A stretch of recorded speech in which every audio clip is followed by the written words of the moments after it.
जब तक एक साइन किया हुआ डॉक्यूमेंट हाथ में ना आ जाए तब तक डील में क्या है उस पर क्वेश्चन मार्क रहेगा ही। और हाल ही में हुए इंडिया यूएस डील के चेंजेस से ये बात सच साबित भी हो गई है।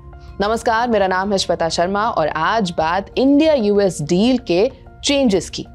प्रेसिडेंट डोनाल्ड ट्रंप ने लगभग 10 दिन पहले इस डील का अनाउंसमेंट किया था, लेकिन अभी तक ये डील फाइनल नहीं हुई है। मिड मार्च के आसपास साइनिंग होनी है और उससे पहले अभी भी काफी इंपॉर्टेंट चेंजेस होते जा रहे हैं।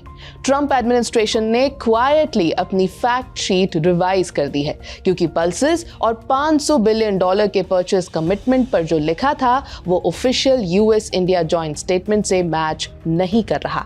इस वजह से कंफ्यूजन हुआ, ऑपोजिशन ने भी सवाल उठा दिए। अब व्हाइट हाउस धीरे धीरे उन इरिटेंट्स को हटा रहा है। इसका मतलब है कि बैक चैनल टॉक्स अभी भी चल रही हैं और हो सकता है इंडिया और ज्यादा कंसेशंस निकाल ले। पहली फैक्ट शीट मंडे को रिलीज की गई थी, लेकिन 24 घंटे के अंदर ही उसमें बदलाव कर दिया गया। मीडिया रिपोर्ट्स के मुताबिक मोदी गवर्नमेंट के नज के बाद यूएस को कुछ टर्म्स और वर्डिंग से पीछे हटना पड़ा जिन पर दोनों देशों की सहमति नहीं थी। तो चलिए समझते हैं व्हाइट हाउस ने कौन से की चेंजेस किए हैं जो इंडिया के लिए फायदेमंद हो सकते हैं। सबसे पहले बात पल्सेस पर टैरिफ की। सबसे बड़ा चेंज पल्सेस के टैरिफ को लेकर है। पहली फैक्ट शीट में लिखा गया था कि इंडिया कुछ अमेरिकन पल्सेस पर टैरिफ कम करेगा, ये हटा दिया गया है। स्टेटमेंट में यह भी था कि इंडिया यूएस के इंडस्ट्रियल गुड्स और कई एग्रीकल्चरल प्रोडक्ट्स पर टैरिफ कम करेगा, जिसमें पल्सेस भी शामिल थे।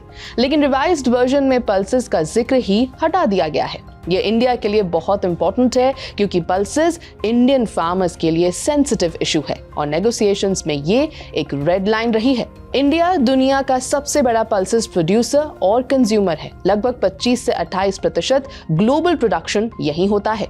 कुछ महीने पहले 2 यूएस सेनेटर्स ने ट्रंप को लेटर लिखकर इंडिया से 30% इंपोर्ट ड्यूटी हटाने को कहा था। ये ड्यूटी नवंबर 1 से लागू हुई थी और इसे ट्रंप के 50% टैरिफ्स का जवाब माना गया था।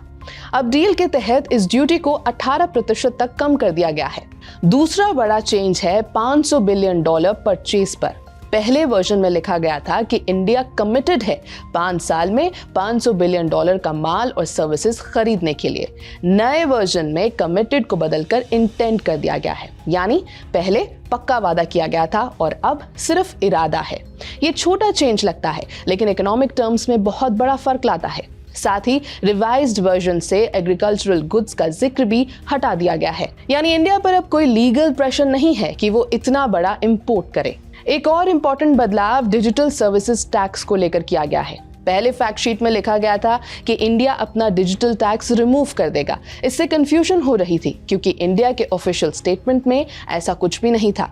अब नई फैक्ट शीट में ये लाइन हटा दी गई है। अब लिखा गया है कि इंडिया डिजिटल ट्रेड रूल्स पर नेगोशिएशन करेगा जो अनफेयर प्रैक्टिसेस को रोकेंगे। तो डिजिटल सर्विसेज टैक्स होता क्या है? आसान शब्दों में समझें तो ये टैक्स फॉरेन टेक कंपनीज पर लगाया जाता है, जैसे कि गूगल, मेटा आदि, जो इंडिया के यूजर्स से पैसा कमाती हैं, चाहे उनका यहाँ फिजिकल ऑफिस हो या ना हो।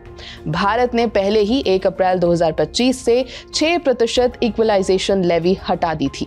तो इन सारे चेंजेस से हम क्या समझें? सबसे पहले हाई प्रोफाइल ट्रेड डील्स में हर एक वर्ड इंपॉर्टेंट होता है। छोटा सा चेंज भी डिप्लोमेटिक और इकोनॉमिक इंपैक्ट ला सकता है। पहली व्हाइट हाउस फैक्ट शीट में इंडिया की जिम्मेदारियों को बढ़ा चढ़ा कर दिखाया गया था, लेकिन भारत ने इस पर पुश बैक किया। अब रिवाइज्ड वर्जन के बाद पिक्चर और भी क्लियर हो गई है, यानी कि इंडिया ने पल्सेस पर कोई कमिटमेंट नहीं दी है। $500 बिलियन इंपोर्ट का कोई भी बाइंडिंग रूल अब नहीं बचा है। हाँ, एक इशू अभी भी पेंडिंग है। ट्रंप का क्लेम है कि भारत रशियन ऑयल खरीदना बंद करेगा। इस पर अभी फाइनल क्लैरिटी नहीं है। अगले कुछ दिनों में ये भी क्लियर हो सकता है। जैसे ही कोई अपडेट आएगा हम सबसे पहले आपको बताएंगे। यह है एबीपी लाइव, मेरा नाम है श्वेता शर्मा।